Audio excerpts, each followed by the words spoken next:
भारतीय सांबादिक संघ सहबंधित ओडिशा कर्मजीवी सांबादिक संघर नवरंगपुर जिलार प्रथम वार्षिक सम्मेलन अनुष्ठित हो जाइए। यही सम्मेलन में जिलार समस्त ब्लॉकर प्रतिनिधि जोग देते विभिन्न वक्ता सांबादिक मानक समस्या पर आलोचना करते। विशेष भाव सांबादिक मानकर सुरक्षा निमंते सरकार दृढ़ पदक्षेप नियंतु नूतन आईन प्रणयन करी जो माने दोषी एथिरे साब्यस्त हे तांको दंड दिया जाय बोली विभिन्न वक्ता माने तांकर वक्तव्य उपस्थापन करथिले। तत्सहित सांबादिक मानकर वयस्क सांबादिक मानकर पेंशन निमंते मध्य दाबी करा जायतिला। आमर पड़ोशी राज्य मानकरे प्रत्येक राज्य रे वयस्क सांबादिक मानक पेंशन दि जाउछि, अथच ओडिशा राज्य रे खूब कम सांबादिक पेंशन पाए बर्तमान योग्य जो मैंने 60 वर्ष अतिक्रांत कर आम सरकार आज देना। आम आशा करुचु आगामी दिन में नूतन सरकार निश्चिंत सांबादिक मानकर ये पेंशन विषय आलोचना करेंगे, निश्चिंत ये विषय पदक्षेप ने बोली आमर गभीर विश्वास।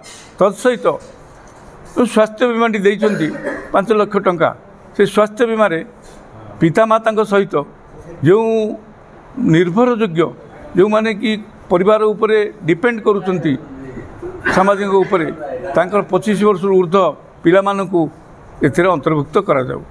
तत्सहित मीडिया कमिशन गठन निमंते केंद्र सरकार को आम दाबी जनइचु। केंद्र सरकार print web media electronic channel main channel से समस्त को लेकिन गोटे मीडिया कमिशन गठन करा जाऊ।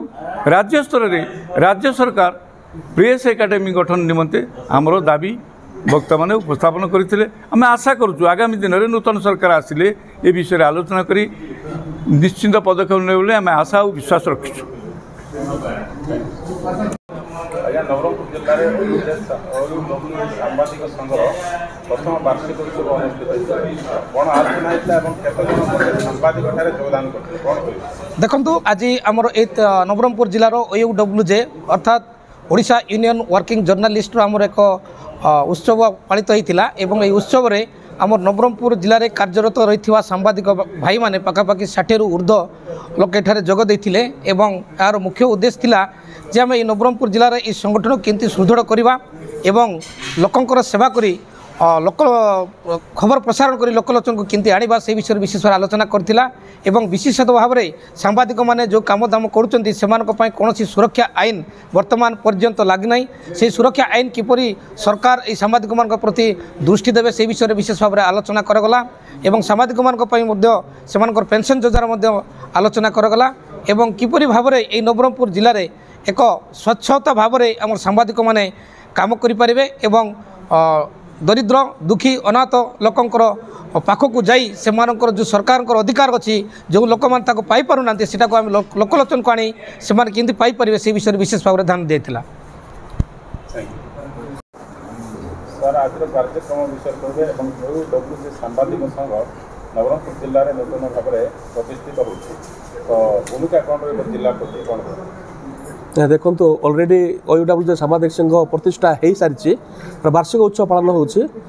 आज आम जो वार्षिक उत्सव में आम निर्णय करूँ नवरंगपुर ब्लॉक 10 गोटी जो ब्लॉक अच्छी तो सांबादिक भाई मानी इस संघ किपर आगे लड़ाई कर से अर्थनैतिक क्षेत्र में हो सामाजिक क्षेत्र में हो से जो विभिन्न अंचल को जाकरी संवाद संग्रह करुँच साहाय्य हाथ बढ़ाइब एवं आईन श्रृंखला परिस्थिति जो सृष्टि होचे सांबादिक भाई मैंने समाज संग्रह कला बेले विभिन्न थाना केस रे पड़ुचंती एवं खबर संग्रह कला बेले किछि खल प्रकृतिर लोकंकर सामना भी करुचंती। तो यही सांबादिक संघ जरिया से सुरक्षा प्रदान करा जिबा पई चिंता करा जायछि।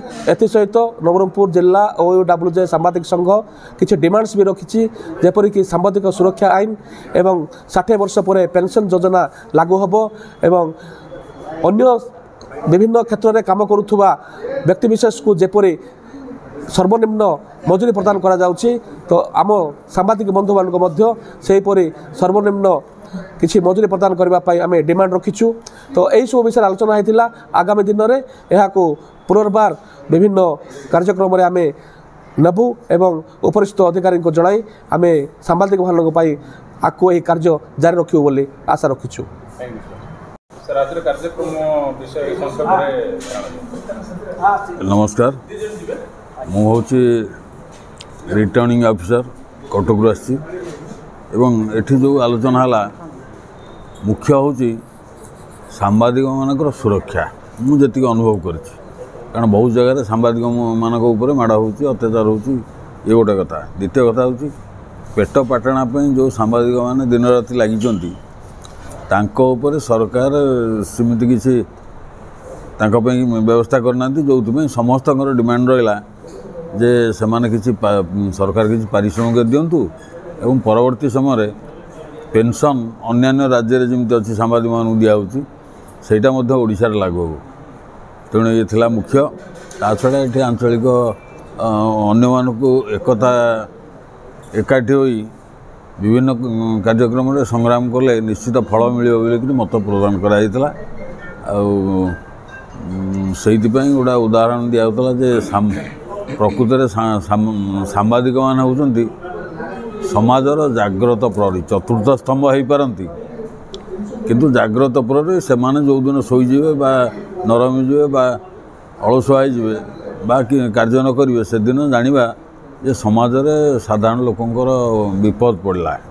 ତେଣୁ ଏମାନେ ହେଲେ ସଚେତକ ନାଗରିକ ଏବଂ ଲୋକମାନଙ୍କୁ ସଚେତନ କରୁଛନ୍ତି, ସେମାନଙ୍କର ଦୁଃଖ ସୁଖ ବୁଝୁଛନ୍ତି ଏବଂ ତାକୁ ସରକାରଙ୍କ ନିକଟରେ ବା ସମ୍ବାଦପତ୍ର ବା ଇଲେକ୍ଟ୍ରୋନିକ୍ସ ମିଡ଼ିଆ ମାଧ୍ୟମରେ ସର୍ବସାଧାରଣ ତାକୁ ପ୍ରଚାର କରୁଛନ୍ତି, ଯେଉଁଟାକି ସରକାରଙ୍କ ଉପରେ ନିଶ୍ଚିତ ଭାବରେ ପ୍ରଭାବ ପଡ଼ୁଛି ଏବଂ ଲୋକଙ୍କ ଉପରେ ପଡ଼ୁଛି। ତାର ନିଶ୍ଚିତ ସୁଫଳ ମିଳିବ ବୋଲିକରି ମୁଁ ଆଶା କରୁଛି। ଧନ୍ୟବାଦ।